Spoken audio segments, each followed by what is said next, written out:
जगतसिंहपुर जिला MNS Paradip unit द्वारा आयोजित तृतीय वार्षिक पंचायत स्तरीय ग्रामीण सीमित ओभर क्रिकेट टूर्नामेंट उद्घाटित हो जाइछि।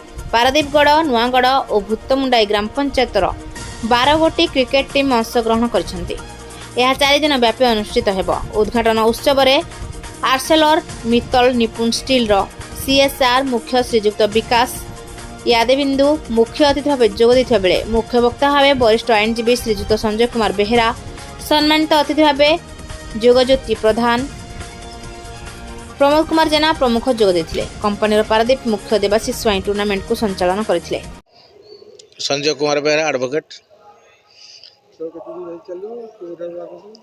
आज पारादीपगढ़ हाईस्कूल पड़िया आर्सेल मित्तल निपल कंपनी द्वारा तृतीय वार्षिकी ग्रामांचल क्रिकेट टूर्नामेंट आयोजन कर भूतमुंडाई पारादीपगढ़ नुआगढ़ पंचायतर 12टी टीम नहीं खेल आयोजन कर 4 दिन व्यापी चलो एवं इतने सीमित ओवर खेल हो प्रति ओवर 8 ओवर ना धरा एवं गाँ भितर सुसंपर्क रखापी परस्पर मध्य भाईचारा सृष्टि करने ये आयोजन कर बहुत पिला माने भाग नौ भल पिला बाहर जड़े दिन रणजी ट्रॉफी गले तेणु ये जो नियमित भाव में प्रतिवर्ष खेल द्वारा ग्रामांचल क्रिकेटर प्रसार होती भल भल क्रीड़ाविद बाहरी पार्टी।